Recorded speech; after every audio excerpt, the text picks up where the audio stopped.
on Zoom. The Zoom link is at the top of the agenda. We have a quorum. The agenda is properly posted, and we'll start with a Pledge of Allegiance.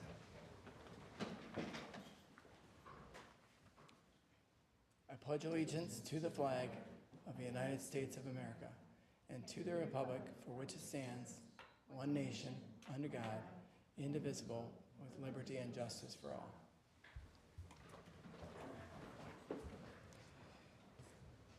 Next, then, we have public appearances. This is public's opportunity to speak on any subject. If you are from the public, we just ask that you share your name, your address, your municipality, and hold your comments to no more than 3 minutes in case we have a lot of folks who would like to speak. So with that, I'll be quiet. Anybody in the room or on Zoom would like to speak, please shout out now.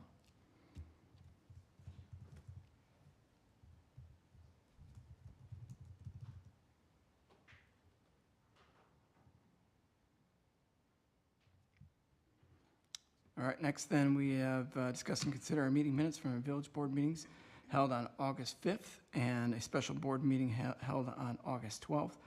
The meeting minutes are in the packet. Any questions, comments in regards to meeting minutes as presented? I'll make a motion to approve the meeting minutes as presented. I'll second. We have a motion second then. Any other discussion? Having heard none, all those in favor? Aye. Anybody opposed? Any abstain? Motion carries. Next, then, we have presentation to the board. We're going to be swearing in. Where is Chief? There he is. I'm looking over there. Thank you, Chief. Swearing in two new officers, Brandon Phillips and Andrew Marquardt, and they are both here, right? Unfortunately, Officer Phillips had a personal matter that came up at the last minute. He is not in attendance this evening, but he will be at his shift this evening, so that's what's more important, as they say. But we do have Officer Andrew Marquardt here.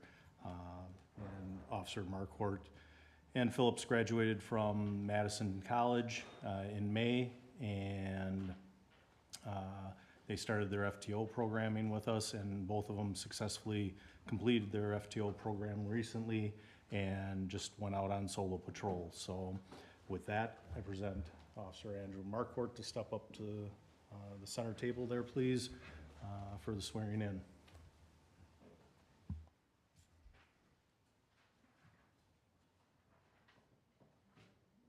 Everybody can capture us. Which way do I turn? You can face me. Okay. You can raise your right hand. I, Andrew Marquardt, I, Andrew Marquardt, who has been appointed to the Office of Police Officer with the Village of Cottage Grove, who has been appointed to the office of police officer with the Village of Cottage Grove, Dane County, Wisconsin, Dane County, Wisconsin, pursuant to Wisconsin State Statute 62.13, paren 3, Wisconsin, pursuant to Wisconsin State Statute 62.13, parent 3, solemnly swear that I will support the Constitution of the United States and the Constitution of the State of Wisconsin, solemnly swear that I will support the Constitution of the United States and the Constitution of the State of Wisconsin, and will faithfully discharge my duties of police officer to the best of my ability. and will faithfully discharge my duties of police officer to the best of my ability. Awesome. Let's just have you sign one of these, please. Just one.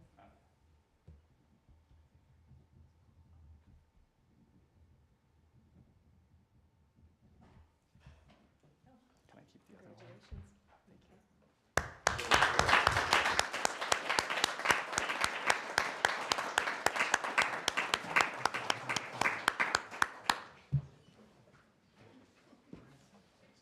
Congratulations. Thank you. Congratulations.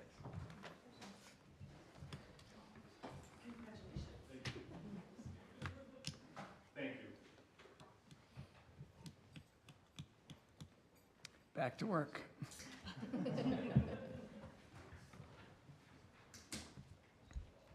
All right, then we move on to new business as part of our annual review of village consultants and service providers. In this case, Stratford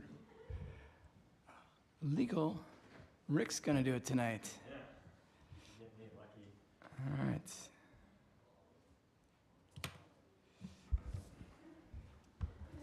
All right. Well, good evening, everybody. So I think you all know me as Rick, right? So Stafford Rosenbaum is obviously the village attorney, or the firm that represents the village. So we generally provide all your legal services like drafting resolutions, reviewing ordinances, reviewing agreements, working on development agreements, those types of things. I know there's been a few new board members within the last year, so I figured I would just sort of give an overview of Stafford, just to sort of reintroduce ourselves, I guess. So Stafford Rosenbaum, we're a firm that's based out of Madison and Milwaukee. We've got about 60-some attorneys at this point. So we are a full-service firm. We have a lot of different practice areas. So I'm actually the head of our local government practice unit. We've got like a business, corporate law. We've got trusts and estates, environmental. We have an election and political law section. So we provide all these services. And I just want to emphasize that because it helps us provide legal services in a more efficient manner. So for instance, in the past year, we've had 12 to 15 attorneys working on village matters. So, if I don't know something, I've got an expert in my firm that I can pass things along to. So that's just a way for us to try to increase our efficiency and maximize sort of the service that we provide. So I guess Larry's not here, obviously, but Larry and I guess, wanted to emphasize that we really value the relationship we have with the village. Basically, we think you have an amazing board. You're very engaged. You're very thoughtful. You've got great staff, and that it certainly makes our jobs a lot easier in representing the village. And we really enjoy working with the village. And it's fair to say that this is, a priority client for us. And it feels weird even just saying the word client because we feel so immersed in the village and everything that's happening. And we just like to keep tabs on everything that's going on. But, we're always there to answer calls and emails. Like, I'm pretty sure I've taken phone calls at every hour of the night, and Saturdays, Sundays, whenever something comes up, we try to be there and as responsive as possible. So that's our goal. Like I said, we really enjoy working with the village, so we try to provide service as quickly and efficiently as possible, and it's really a huge priority for us. So I guess I can take questions, comments, anything. Thanks. No, thank you, Rick. Any questions from board members? We'll save it till Saturday night about 10 o'clock. How's that? I just wanted to add thank you for being a part of the team. It really does feel like a seamless relationship that we have with both you and Larry, and we know there's a bench behind you, and so we appreciate their work too, even though we don't get to see them all the time. Mm-hmm. So thank you for working so hard to really be, familiar with everything that's going on and really getting to know us and work with us. So thank you. You're getting off easy, Rick. Love going first. There you go. Just one thing to add. So Rick does Rick and Larry do most of it. On everything else, you're good. We do have Axley, and they represent all of our labor matters, union negotiations, and recommended by Rick and Larry to kind of keep those separate as best practice. So. Thanks, Cameron. All right. Next up, then we're going to delve right into reports from village boards, commissions, and committees, starting off with Public Works. Public Works met on Tuesday, August 6th at 6 p.m. We started out by talking about the draft bike and ped plan. We all really liked it. We approved the draft with the exception of adding in trying to put bike racks in at all public facilities. Other than that, we approved it. In new business, we talked about sidewalk installation around Trillium Trail and Dentaria. Had a pretty good discussion about that. Had some thoughts about maybe a multi-use path, just a sidewalk. Nick asked if there was any way to do any kind of path under the train tracks, which is probably not going to happen. And then we talked about the Quarry Ridge Phase D development. There's a strip of land over by Graham's that kind of splits the village a little bit, and they're going to what was exactly Kyle said? It was going to be dedicated to the village, although it would still be town property. It would be used for stormwater drainage. Correct. And then the engineer's report. Nothing huge there that we didn't already talk about. As well as a director's report, Kyla's first director's report with the committee. Then we set the date for the next meeting on September 3rd, which we then realized we couldn't do because that was going to be a board meeting because that's the day after Labor Day. So I think we're going to meet on the 10th, and that's it. All right. Any questions for Chris? Thanks, Chris. Next, then we move to Ad Hoc Centennial Committee. Cindy? Yep, so the Ad Hoc Centennial Committee met on Wednesday, August 7th. We discussed the block party as we have been for the last several months. In exciting news, we found an old dump truck. So as part of our goal of getting like 20 different old farm equipment or pieces to kind of show off during the centennial, we talked about our budget and some of the needs for the celebration and kind of adjusted some things. Talked about logistics, and we're hoping that you're all okay with getting cupcakes and one small cake versus a giant cake. And we're planning a meeting next on September 11th at 9 a.m. at MSB. We'll probably have 2 more meetings, and then the big celebration on October 12th from 11 to 3. You said you got a dump truck. What do you mean by got it? Like, is it that's don't know, parked at it's like somebody's an old- house? Or? No, so these are like all old pieces of equipment, and that was the exciting news from the last meeting. So there's going to be in the green space over by, is that East Reynolds? Whatever, the one Yeah, by East Reynolds, 1855 on the green space. We're going to have old farm equipment and. So is it somebody's It's- dump truck that it's they like said they would Cottage bring? Grove, yeah. Or, okay, Yes. you guys just go out and buy a dump truck on an auction or something like that? Okay. No, the budget wouldn't allow it. Yeah. All right, any questions? Any other questions? All right, thanks, Cindy. Next then, Plan Commission. I'll take a swing at this, and then Heidi can jump in, or anybody else that was there. So we met on the 14th of August, just covered 3 items really around ordinances. One related to keeping chickens as a permitted accessory for daycare centers. Another around zoning ordinance around vape shops and alcohol sales. And the third one was an ordinance amendment around regarding fences, or particularly around pools. All those will go through a public hearing process. They were recommended to do that, and that will be the next time we meet in September, I think so. And that was it for that meeting. Anything else? All right, any questions? All right, moving on then to Deer Grove EMS. We do have a discuss and consider here. So Cindy or Lauren, you would, and I know Chief's here too. Yeah. Okay, so we met on Thursday, August 15th in Deerfield. We approved meeting minutes, discussed the financial reports, bills for budgeted approved expense and write-offs and aging of accounts. We did have one write-off for a hardship waiver. Chief gave his report. So we are 70-ish calls, 7 calls over, thanks. 7 calls above where we were in 2023. Our volunteer hours continue to be up. Chief gave a overview of some of the vehicle maintenance. There's been some issues with diesel particulate filter problems on one of the vehicles. Still waiting for a bumper repair after the deer collision earlier in the year, and some other parts from some other incidents that has happened. Station coverage in the village has been at 100% for the month of July. And it continues to be, it has been for the last several months, if not the entire year. There's been several opportunities for training, which is listed in his reports.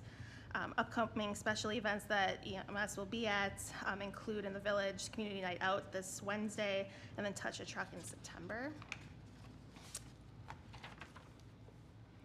There was no correspondence. We did discuss and consider applying for the Quick Trip Fleet Fueling Program, and we approved that, so that gives us another option for gas fueling the fleet. And then we discussed the preliminary 2025 budget and gave feedback. And when you kind of recommended bringing back 3 different scenarios for discussion. So as part of the overarching plan is to bring in 2 new paramedic level staff for starting next year on January 1st.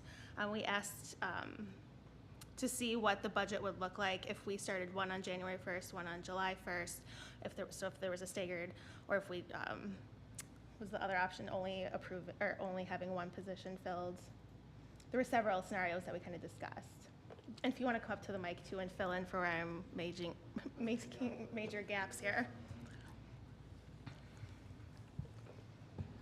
Yeah, the requested scenarios were to for sure fill 1 position, then to let it not go filled, the second position to go unfilled, or to fill the second position half the year, which answers 2 questions.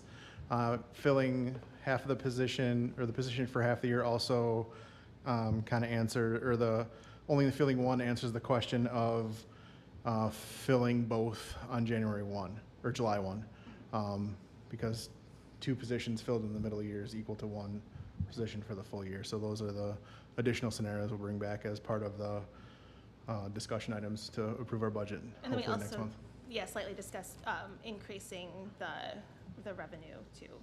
Yeah, there's a bunch of information that we're going to bring back from our Yeah. billing agency. It's going to be what a rate study of our billing rate to see if there's an opportunity to increase that rate.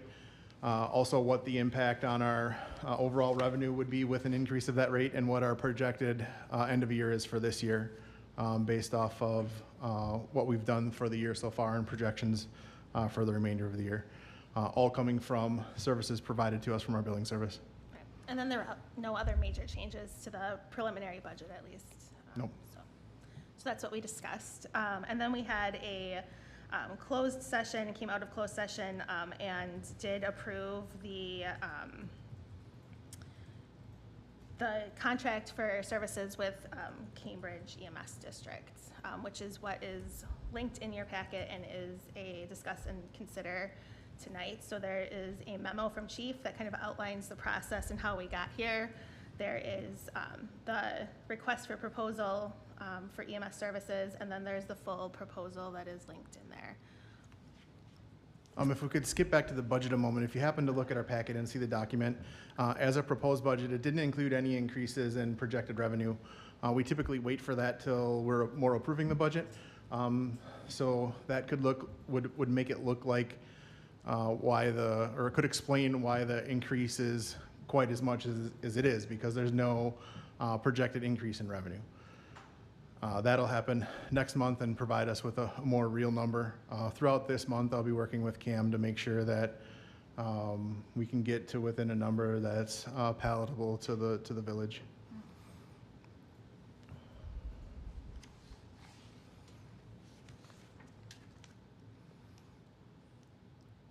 Questions on anything thus far? When does the Village of Cambridge and the town of Oakland need to know about next year? August 31st. Okay, so they needed to adjust this if approved here and elsewhere. Yeah, so Very basically quickly. the way it would work is that we approved it at the EMS Commission with expectations of needing to get it approved at each of the 3 municipalities with just enough time to submit it to them for their request. Yeah, all right, that's what I thought I read. Thank you, Chief.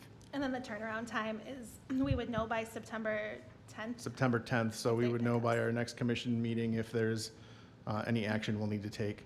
And they sought proposals from 2 agencies, Ryan Brothers and ourselves. Okay.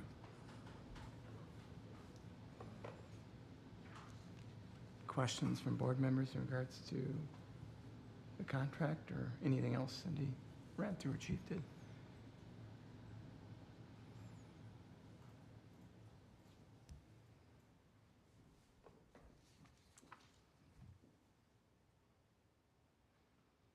I just want to make sure, we're talking about the Oakland The Cambridge, contract, right? Oakland. Okay, Yeah. I didn't know if we were still on the budget. Which the commission recommended approval, but obviously each municipality has to approve it as well. So what we're talking about tonight the town will talk about in a little while, and the Village of Deerfield will also discuss. So I will say that the commission did spend quite a bit of time going through the proposal, and it made some adjustments where we felt that we needed to add additional details in. Yeah, and a little bit more detail of, this is a standalone contract that should be able to fund itself as an operation in Cambridge and not require any funding from either the three municipalities core to the Deer Grove EMS IGA. So it has startup costs and operating expenses that will allow it to be a standalone operation. There are some advantages, as attempted to describe in the memo, to the district itself to have an operation like this. And the timeline is the timeline. I meant to start off the discussion with apologies for a short timeline. I know that's not how we like to do business, but it's the timeline we were presented, so. So for example, when a new ambulance is needed for, They would provide it. they would provide it? Okay, We wrote in the contract that it's a nine-year replacement cycle, okay. exactly like our current ambulances. The replacement of an ambulance in 9 years wouldn't be the same cost as startup because there'd be some carryover equipment. But a new ambulance these days is about $350,000 just for the vehicle. And the staff would be Deer Grove EMS staff? Correct. But only, that station would serve, would it be 24/7 covered? Yeah, that crew would be primary to Cambridge and Oakland. The hope would being that they have provided a station for us in their response area, which is also part of the contract. And if they're unable to provide a station in Cambridge or Oakland, we, for short term, would be able to house them in Deerfield, but they would have to make an arrangement with Village and Town of Deerfield to pay for rent. And I'm sorry, can you confirm it would be 24/7 Correct. coverage? Yep. Okay. We estimate for those two communities would be about 400 calls in 2025. Perfectly fine for one ambulance to cover that, probably with some extra capacity beyond that, which would be one of the benefits to the district, is that we know what the mutual aid would be coming from the east if we needed it in the Deerfield area. If, for the, regarding the mutual aid, if there was a need for it, let's say somewhere in the village, would that ambulance would be called because they're in our service area versus a closer ambulance? The Deerfield ambulance would largely be called before Cambridge would. Before And we have the ability to program that so that Okay. Cottage Grove wouldn't get selected, or excuse me, Cambridge wouldn't get selected. They both start with a C, so sorry. That Cambridge, because of their sheer distance, wouldn't get selected in that case. Okay, thanks. So I guess kind of following on that, so you don't see our response times in the Village of Cottage Grove because that's a 24/7 impacted considerably, or how do you see the response times being impacted by adding a station kind of geographically farther away? What I would say, it would give us some flexibility to bring Deerfield this direction, knowing that there's a resource relatively close to Deerfield that could respond if needed. So many times we have second calls in the village that are responded to from Deerfield or wherever that ambulance happens to be. It's not always Deerfield. But when we're afforded the flexibility, knowing that we have a third resource, we can float that more this direction to provide a better response time to Cottage Grove. Great, thank you. And then the other question, do you see then staff being able to, like, I would imagine that you'd primarily be staffing the location closest to your home, but if there's a need, being able to have more staff availability to go between, covering all of ours? Yeah, our vision would be that we, much like what we're trying to do with vehicles, is that we have a staff rotation as well. We don't envision that a Cambridge operation is going to have quite as many calls as those in Cottage Grove, which can create a little bit of fatigue for those always stationed in Cottage Grove. So we would want to maintain some functional capability out of all of our staff and ensure that they respond from each location to build familiarity and consistency within the whole staffing group.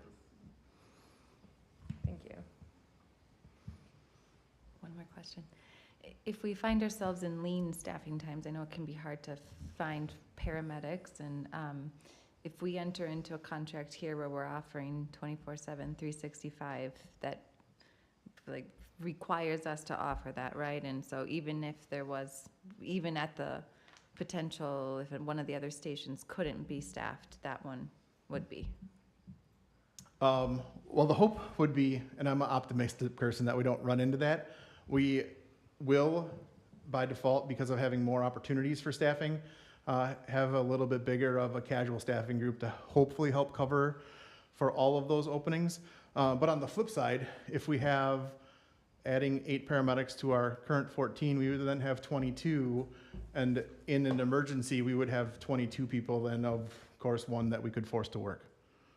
So it does help make the pool bigger, lessen the opportunity for them to have to be given involuntary overtime, but with the hopes of more opportunity for the casual group, especially with longer transports. That's a desirable commodity for paramedics to have more time with their patients, that it helps us keep that staffing group current and involved, and then we not have to worry about dips in our staffing, whether it be full or part-time. Okay.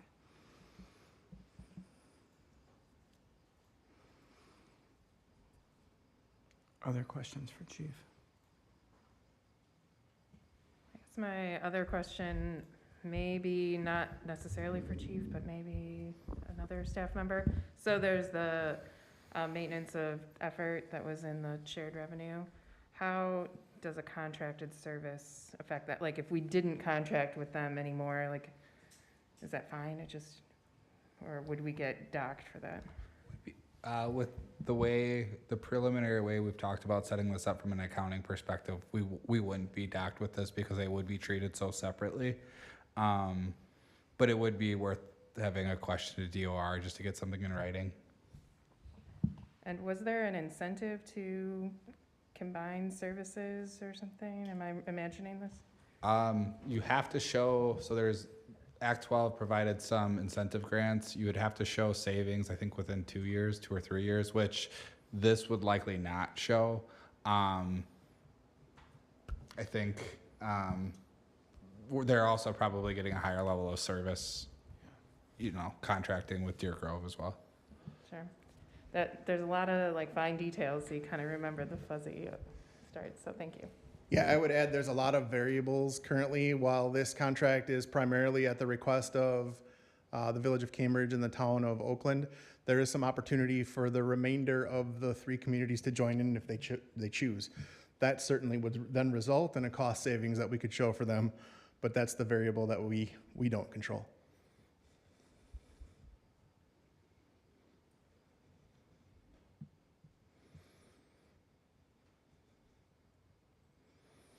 I'll make a motion that we approve I'm just looking, find the right page here. The proposal for contract for services to the Village of Cambridge and Town of Oakland as presented. Second. All right, we have a motion and second then. Any other discussion? John, we might want to wait till closed session. For a full vote, or? I was wondering why we had a closed session on it too. We haven't had a chance to review do a full legal review and financial review of these contracts. Yeah, the way I was looking at it was we've got sort of the RFP response, but like the contract is sort of a separate matter.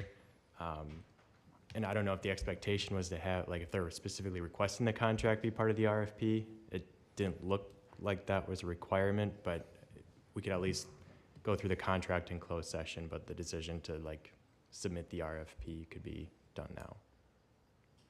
All right, so that makes sense now, why we have that. So you guys want to amend the motion then to just the proposal and it's not the contract? Oh, yes. And I'll Lorraine, make that amendment. are you good with that too? Yes. Okay, so strike the contract piece out of there. Any questions on that? Any other discussion from the board? All right, all those in favor then? Aye. Aye. Anybody opposed? Any abstain? Motion carries. Thanks, Chief. Is it okay if I stick around for the closed session? I guess it's up to the board on whether or not. It's up to the board on whether or not to allow you in the closed session, I guess, if that makes sense. Sure. I can't speak for that. Yeah, because I think about the contract and the proposal, and there's some information in the contract that isn't necessarily in the proposal. I'd have to relook at it to make sure that it was intended to, from my end, to be a joint submission. So if I have to pull some information from the contract, I would have to put it into the proposal, like the financial terms and whatnot. Yeah, I guess it's sort of up to the board on whether or not to include Chief Lang. I think it'd be helpful. Okay. Yeah. It'd be helpful. Yeah, we're getting nods, so, yeah, if Okay. you don't mind, then we'd appreciate that, Chief. I plan to stay. Not knowing if I was going to be invited or not, so You may not get invited back, how's that? Just kidding. All right. Anything else with Deer Grove? No, I don't know if I said, we meet September 19th in Cottage Grove is our next meeting. All right. Thanks, Cindy. All right. Then we move down to reports from village officers, starting with our attorney. Rick, anything else? Nothing to report. All right. And then Cameron? So I'll keep this pretty quick. I just want to put a couple dates on the board. You know, my specific agenda is an update on the FMP process. Just want to let you know it's currently in the Ellers for review. They're putting together all the information, the 3 scenarios that were asked of them, along with the operating side. September 3rd on the original budget timeline is, just want to make sure people are aware that is a Tuesday. That's outside of our normal board hours. But that is when the full board is reviewing the 2025 financial management plan. The budget review committee will look at the FMP on August 28th. So really kind of kicking into September, where there's, you know, a little bit more active on the budget cycle. So almost every week, a committee of some sort will be having a discussion on their respective budgets. And then that will get pulled together and finally presented on October 14th. So each kind of meeting, I'll try to bring up, you know, the next couple of meetings just to make sure, because they're not always going to follow on normal board meetings. Any questions on dates?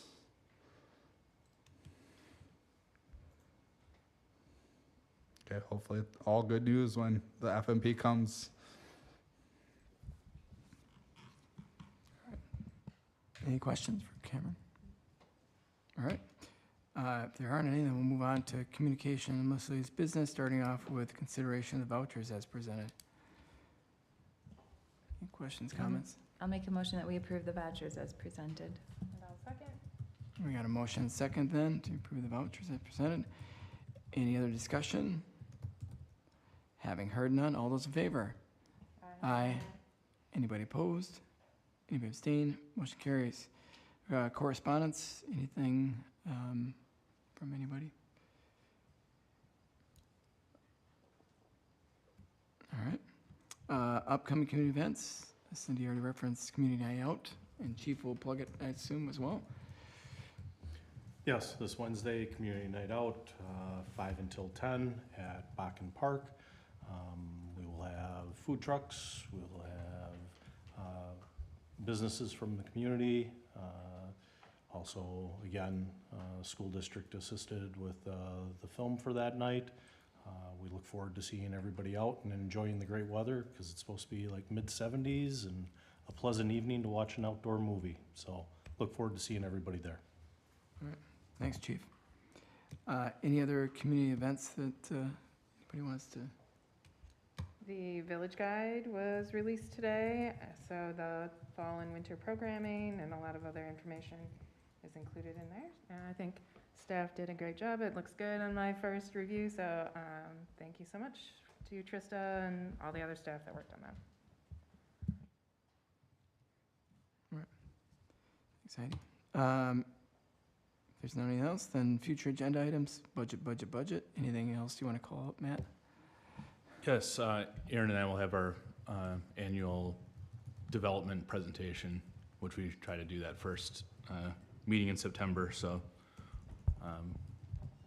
yeah, that'll be good as always. All right. With that, then we do have a marathon of closed sessions here to go through. So I will take a swing at this and then we'll get going on roll call votes. So the Village of Cottage Grove would like to go into closed session regarding the establishment and negotiation position relative to assessment services provider. The Village of Cottage Grove Board will enter closed session pursuant to Wisconsin State Statute 19.85, parentheses 1, parentheses E, deliberating and negotiating the purchasing public properties, investing in public funds, conducting other specified public business wherever competitive bargaining reasons require a closed session. Is there a second? I'll second. All right, we have a motion and a second, then we'll do a roll call on this, and then we'll move on to the next one. Dahl, Gage, Cal Nelson, Murphy, Aye. Stoa, Yes. Valencia, Aye. and Williams. Aye. And I'd like to make a motion then to go into a secondary closed session in regards to claim of reimbursement of property damage resulted from a snowplow accident. The Village of Cottage Grove Board will enter closed session pursuant to Wisconsin State Statute 19.85, parentheses G, conferring with legal counsel for the governing body who is rendering oral or written advice concerning the strategy to be adopted by that body in respect to litigation in which it is likely to become involved in. Is there a second? I'll second. Thanks, Chris. Then we'll do a roll call on this one as well. Williams, Aye. Valencia, Aye. Stoa, Yes. Murphy, Cal Nelson, Gage, and Dahl. All right. Next, I'd like to make a motion that the village goes into closed session in Wisconsin regarding establishing negotiating position relative to position acquisition of a library space. The Village of Cottage Grove Board will enter a closed session pursuant to Wisconsin State Statute 19.85, parentheses 1, parentheses E, deliberating, negotiating the purchasing of public properties, the investing of public funds, or conducting otherwise specified public business wherever competitive or bargaining reasons require a closed session. Is there a second? I'll second. All right, thank you. With that, we'll have a roll call. Murphy, Aye. Stoa, Yes. Valencia, Aye. Williams, Aye. Cal Nelson, Gage, and Dahl. And finally, I'd like to make a motion that we go into closed session negotiating position to Deer Grove EMS contract for service. The Village of Cottage Grove Board will enter closed session pursuant to Wisconsin State Statute 19.85, parentheses 1, parentheses E, deliberating, negotiating the purchasing of public properties, investing in public funds, conducting specified public business wherever competitive bargaining reasons require a closed session. Do I have a second? Second. Thank you. Gage, Cal Nelson, Murphy, Stoa, Yes. Valencia, Aye. Williams, Aye. and Dahl. All right, we are in closed session.